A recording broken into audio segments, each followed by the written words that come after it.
আসসালামু আলাইকুম। হ্যালো বন্ধুরা, আপনারা জানেন আমার ছোট্ট একটি সবজি বাগান আছে। সেই সবজি বাগানে অনেক রকম গাছ এবং সবজি লাগাইছি। তো ইতিপূর্বে আপনাদের দেখাইছি আমাদের ছোট্ট সবজি বাগানটা। এখন অনেকদিন পরে আসলাম আমাদের সেই সবজি বাগানে। এই কয়েকটা দেশি বিদেশি আম আমরা লাগাইছিলাম। এর মধ্যে ইন্দোনেশিয়ান একটা আম গাছ আমি লাগাইছি। মানে সেই আম গাছটা কিছুদিন আগে, মানে আমটা ছোট ছিল, আমি একটু যত্ন সহকারে এই মানে এটা ঢেকে দিয়ে গেছিলাম। দেখি এখন কি অবস্থা আছে। দেখেন আম গাছটা, মানে আমটা একটু যত্ন করার জন্য ডেকে দিয়ে গেছিলাম। দেখতেই পাচ্ছেন আম গাছটা এখন অনেক সুন্দর হয়েছে। এটা হলো ইন্দোনেশিয়ান আম, অনেক সুন্দর। এখন এই আমটা আমি পারবো, কিন্তু এটার পারার আগে আরেকটি আম দেখাচ্ছি আপনাকে। যেমন এই যে একটি আম, এটা হলো একটু যত্ন করছি, আর যত্ন করার কারণে আমটা বেশ বড় হয়েছে। এই এই যে আপনারা দেখতে পাচ্ছেন যে কত সুন্দর এই আমটা। এখন আমরা একটু ছিঁড়ে নিব, কারণ এটা যদি এখন না ছিঁড়ি তাহলে হয়তো একটা সময় আমাদের অজান্তে এটা হয়তো পড়ে যেতে পারে। নিচে পড়ে গেলে সে পোকামাকড়ে খাবে বা নষ্ট হয়ে যাবে। এই জন্য আমি মনে করি এখন এই অবস্থায় যদি আমরা এটা ছিঁড়ে নেই তাহলে হয়তো বাসায় একদিন রাখলে পেকে যাবে।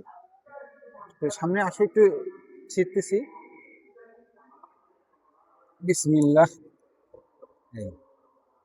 মাশাল্লাহ মাশাল্লাহ, কি দেখো, নাও।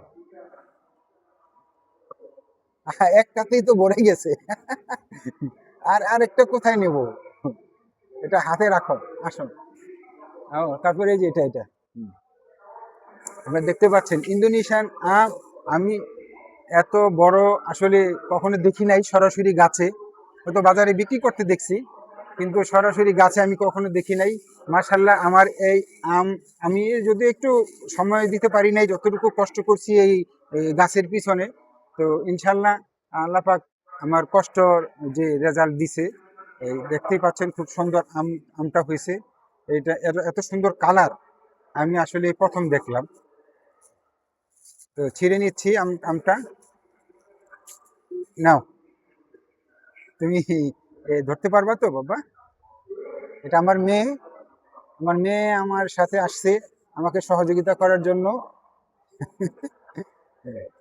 ঠিক আছে, আসো একটু ভিতরে যাই আমরা। এই আরো কিছু রাজশাহীর ফজলি আম আছে, সেই রাজশাহীর ফজলি আমটা একটু দেখাবো।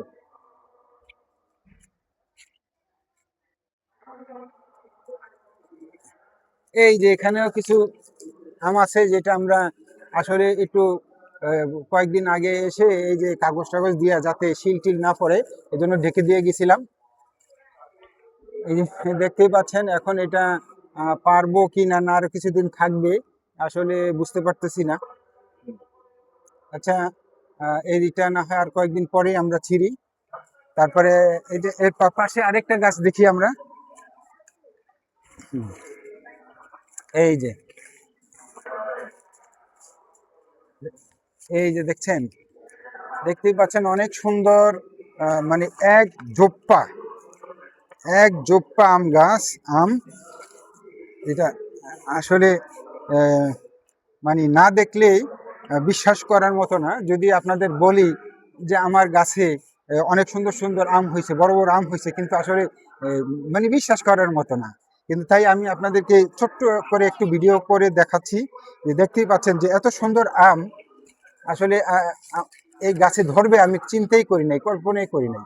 তা গাছটা কিন্তু বেশি বড় না, এই যে গাছটা আমার সমান। হ্যাঁ, এই ছোট্ট গাছের মধ্যে যে এত সুন্দর বড় আম ধরছে, আসলে আমার কাছে খুব ভালো লাগতেছে। তো পাশাপাশি ওই সাইডে এই সাইডে এই কিছু এই যে যে একটা বড়ি গাছ, আপনার থাইল্যান্ডের একটা বড়ি গাছ আছে। সেই বড়ি গাছটা থেকে অনেক বড় বড় বড়ি পেরে খাইছি, কিন্তু এখন আপাতত বড়ি নাই, যার কারণে বড়ি দেখাতে পারছি না। আর ওই সাইডে আছে কিছু দেশি খুব ভালো 12 মাসি কাঁঠাল গাছ। সেই 12 মাসি কাঁঠাল গাছটাও মুকুল ধরছে। হয়তো আগামী বছর কাঁঠাল ধরতে পারে। তো এখন আমরা একটু ওই ওখানে একটা বড় একটা লিচু গাছ আছে, সেই আমরা লিচু গাছটার কাছে যাব, দেখি লিচু গাছটার কি অবস্থা।